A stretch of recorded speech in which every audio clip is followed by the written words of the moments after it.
আজকে কষ্টের খবর শুনো।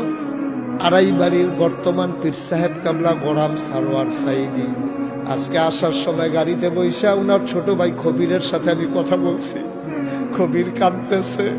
আমি বললি খবির কাঁদো না, বায়েকের হুজুর বা ওই আড়াই বাড়ির হুজুর গত কয়দিন আইসিইউতে ছিল, গতকালকে আবার হঠাৎ করে শরীরটা খারাপ হয়ে গেছে, আবার আইসিইউতে আনছে।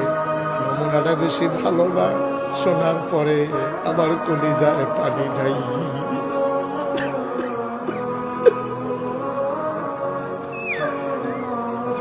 আমার কলিজায় পানি নাই। আল্লাহ না করুক, আল্লাহ না করুক, দুনিয়া থেকে একদিন তো যাবেই।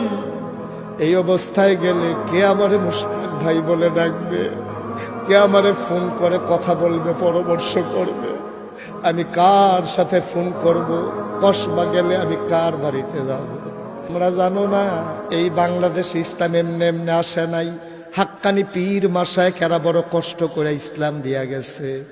ওই গোলাম হাক্কানি পীর সাহেব, আসগর আহমদ পীর সাহেব যেই কষ্টটা এই এলাকাত করছে, নাগাইশের মরহুম পীর সাহেব আমার দাদা জান আব্দুর রাজ্জাক রহমাতুল্লাহ আলাই, আমরা তো গাড়ি দিয়া মাগরিবের নামাজ পড়া চা খাইয়া আমি গাড়িতে উঠছি। আবার কি সুন্দর মাহফিল বায়েক আইয়া পড়ছি। আবার বাফে বায়েক মাহফিল সেটা শু করে 20 মিনিটে টান দিয়া নাগাইশ চলে যাব।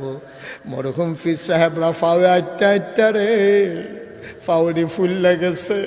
নাগাইশের হুজুরে খাদ্য একটা ব্যাগ লইয়া, একটা ছড়ি লইয়া, শুরু নাগাইশ দিয়া কোনা গাড়া দিয়া কোনায় চাইলে দিয়া আটটার পরে আইয়া মাহফিল করছে।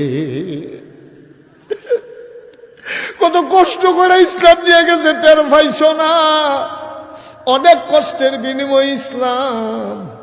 আমি আজকে তোমাদের জন্য, তাদের জন্য দোয়া চাই তোমাদের কাছে, তাদের জন্য দোয়া চাই যারা কষ্ট করে ইসলাম দিয়ে গেছে।